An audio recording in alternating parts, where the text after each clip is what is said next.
Hello, welcome back to solve by Swati. So अब हम solve by Swati पर प्लांट फिजियोलॉजी को डिस्कस करेंगे। चूँकि प्लांट फिजियोलॉजी एक इम्पॉर्टेंट सब्जेक्ट है और इसमें बहुत सारे टॉपिक्स बहुत इंपॉर्टेंट हैं। तो फर्स्ट लेक्चर में हम फोटोसिंथेसिस को डिस्कस करेंगे।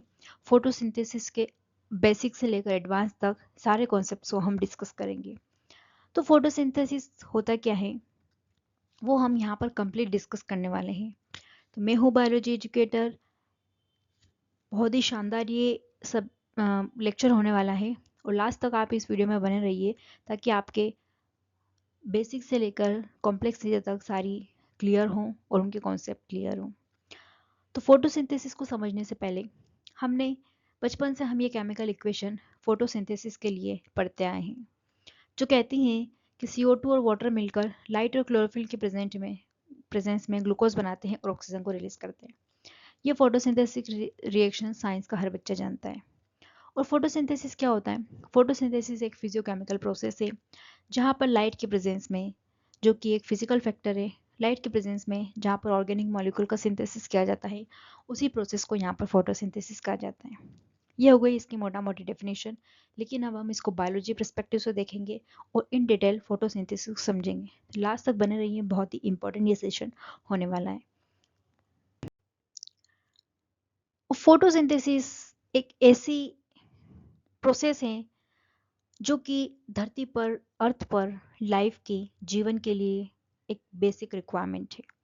जीवन को चलाने के लिए पृथ्वी पर फोटोसिंथेसिस एकमात्र जरिया है जिससे कि अर्थ पर खाना बनाया जा सके और उस खाने बनाने के प्रोसेस का फोटोसिंथेसिस एक प्राइमरी सोर्स है।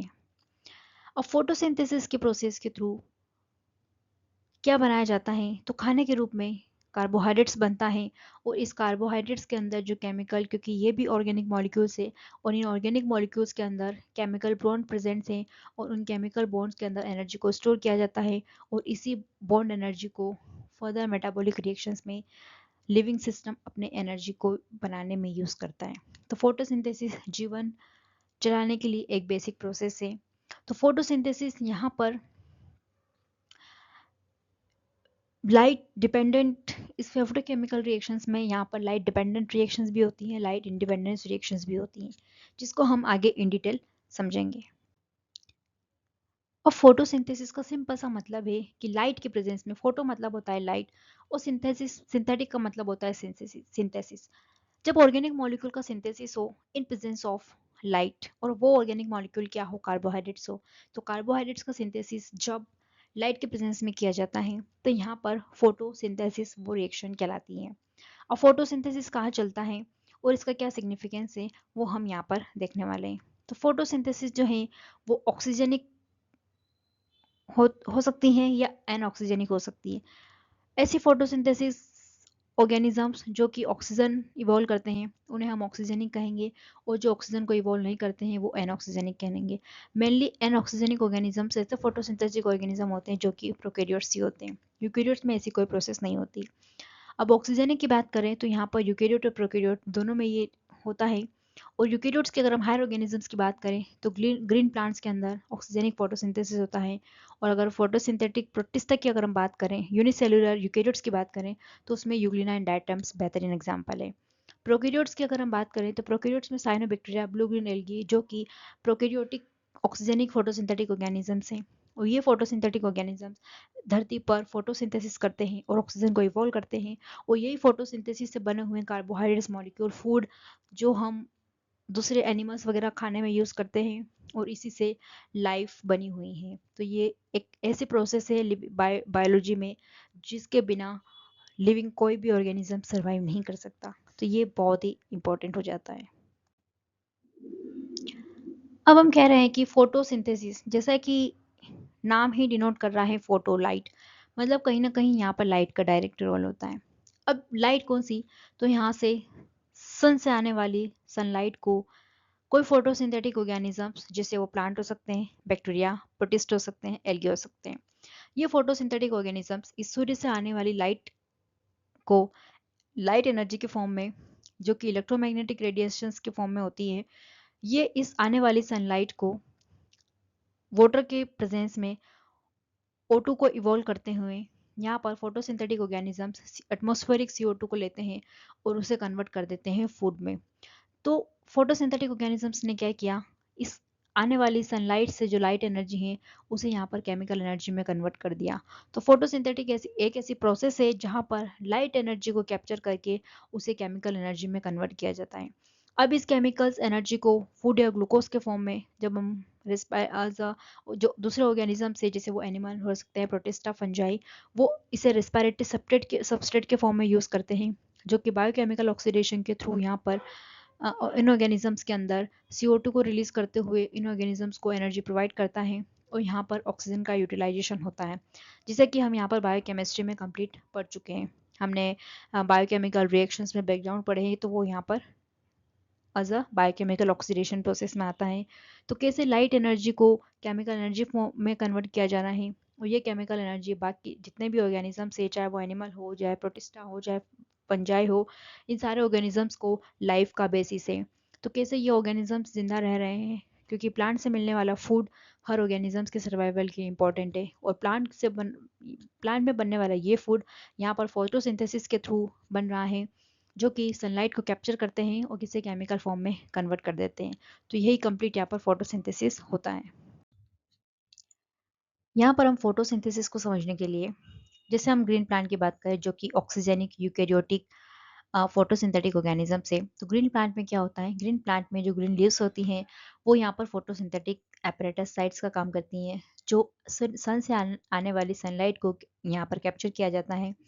तो हम यहाँ पर सबसे पहले ये देखते हैं कि प्लांट के अंदर जो हमने बात करी कि लाइट को, सनलाइट को, लाइट एनर्जी को कैप्चर किया जाता है और उसे केमिकल एनर्जी में कन्वर्ट किया जाता है, लेकिन प्लांट के पास ऐसा क्या है कि वो उस लाइट एनर्जी को पकड़ पा रहा है। तो प्लांट के पास पिगमेंट्स होते हैं।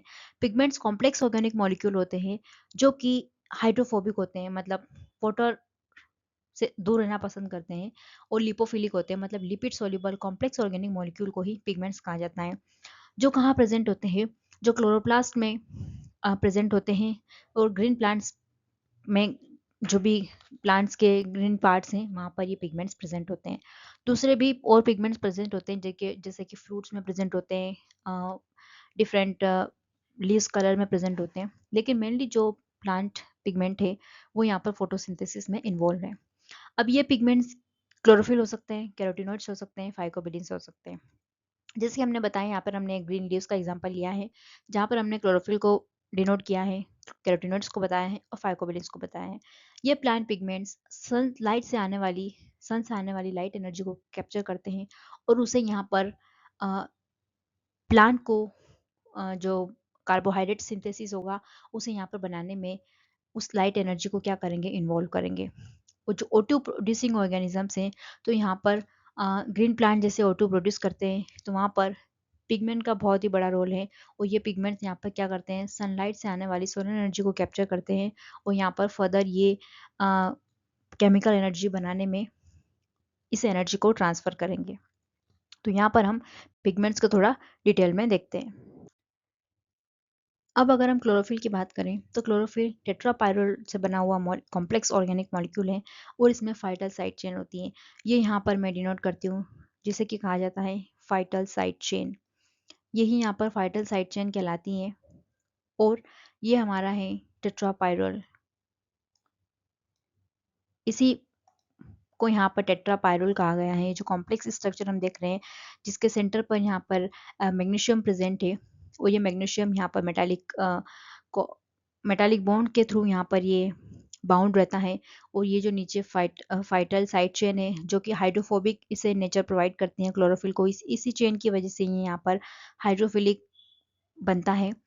और ये जो क्लोरोफिल मॉलिक्यूल है, ये यहाँ पर रिस्पॉन्सिबल है सन से आने वाली लाइट एनर्जी को कैप्चर करने के लिए। यहाँ पर अगर हम इसमें फंक्शनल ग्रुप की बात करें, तो जो यहाँ पर इस रिंग के साइड में जो फंक्शनल ग्रुप प्रेजेंस है, इन साइड फंक्शनल ग्रुप की वजह से यहाँ पर डिफरेंट क्लोरोफिल मॉलिक्यूल्स बनते हैं। जैसे ये जो स्ट्रक्चर दिया हुआ है, ये यहाँ पर क्लोरोफिल ए का स्ट्रक्चर है, लेकिन अगर यहाँ पर ये जो फंक्शनल ग्रुप है, अगर इस फंक्शनल ग्रुप से चेंज हो जाए तो ये क्लोरोफिल बी हो जाएगा, और अगर यहाँ पे ये फंक्शनल ग्रुप अगर इस कॉम्प्लेक्स से चेंज हो जाए तो ये बैक्टीरियो क्लोरोफिल हो जाएगा, जो कि बैक्टीरिया के अंदर प्रेजेंट होता है। कैरोटिनॉइड्स की स्ट्रक्चर की बात करें, तो कैरोटिनॉइड में भी यहाँ पर बीच में फाइटल साइड चेन होती हैं और 2 साइक्लिक रिंग होती है जिससे कि कैरोटीनॉइड बना हुआ होता है। तो ये भी कॉम्प्लेक्स ऑर्गेनिक मॉलिक्यूल है। पिलिन पिगमेंट्स की बात करें तो यहाँ पर ये भी फोटोसिंथेटिक इनका एक्सेसरी रोल होता है। ये यहाँ पर क्लोरोफिल की हेल्प करते हैं लाइट एनर्जी को कैप्चर करने में। तो यहाँ पर ये सब कॉम्प्लेक्स मॉलिक्यूल है। क्लोरोफिल की अगर हम बात करें तो क्लोरोफिल जो है वो ग्लूटामिक एसिड से मिलकर बना हुआ होता है। ग्लूटामिक एसिड जो कि एक अमाइनो एसिड से, ग्लूटामिक एसिड एक अमाइनो एसिड है और अमाइनो एसिड, ये अमाइनो एसिड ग्लूटामिक एसिड जब यहाँ पर साइक्लिक मॉलिक्यूल बनते हैं और फर्दर यहाँ पर कॉम्प्लेक्स रिएक्शंस के थ्रू क्लोरोफिल मॉलिक्यूल को बनाया जाता है और ये क्लोरोफिल मॉलिक्यूल फर्दर प्लांट में जाकर फोटोसिंथेसिस करता है। तो यहाँ पर chlorophyll, chlorophyll A, chlorophyll B, chlorophyll C, ऐसा करके यहाँ पर और डिफरेंट क्लोरोफिल के मॉडिफिकेशन हो सकते हैं। अब जो क्लोरोफिल है वो डिफरेंट डिफरेंट ऑर्गेनिजम्स में है, लेकिन जो क्लोरोफिल ए है वो एक यूनिवर्सल पिगमेंट यहाँ पर कहलाता है। ये चाहे हम बैक्टीरिया से लेकर हायर लोअर प्लांट से लेकर हायर प्लांट्स की बात करें, चाहे हम टेरिडोफाइट से लेकर जिम्नोस्पर्म की बात करें, ये यहाँ पर एक यूनिवर्सल पिगमेंट की तरह काम करता है प्लांट के अंदर। तो क्लोरोफिल ए जो है वो लगभग हर ऑर्गेनिक प्लांट्स के अंदर यहाँ पर प्रेजेंट होता है। क्लोरोफिल बी एंड सी जो है वो डिपेंड करता है कि प्लांट की स्पीशीज क्या है और इसके फंक्शंस क्या है। कैरोटीनॉइड जो है यहाँ पर क्लोरोफिल जो है यहाँ पर इसेंशियल पिगमेंट्स की तरह काम करते हैं और कैरोटीनॉइड जो है वो यहाँ पर एसेसरी पिगमेंट्स की तरह काम करते हैं। एसेसरी पिगमेंट का मतलब है कि यहाँ पर जो सनलाइट, जो सन से एक्सेस लाइट आती है, उस एक्सेस लाइट को यहाँ पर कैरोटीनॉइड इन क्लोरोफिल मॉलिक्यूल्स को डैमेज होने से बचाते हैं। इसीलिए इनका यहाँ पर इम्पोर्टेंट रोल हो जाता है। तो जो प्लांट्स को बहुत ज़्यादा एनर्जी से नुकसान ना हो, इसलिए यहाँ पर कैरोटीनॉइड्स होते हैं जो कि प्लांट को प्रोटेक्शन प्रोवाइड करते हैं। हाई लाइट इंटेंसिटी जब होती है तो प्लांट को डैमेज ना हो, प्लांट के जो भी टिश्यूज़ हैं वो डैमेज ना हो, इसलिए यहाँ पर carotenoid important function role play करते हैं। अब अगर हम देखें कि क्लोरोफिल कहाँ प्रेजेंट होता है, क्लोरोफिल एक्चुअली प्लांट में क्लोरोप्लास्ट के अंदर प्रेजेंट होता है।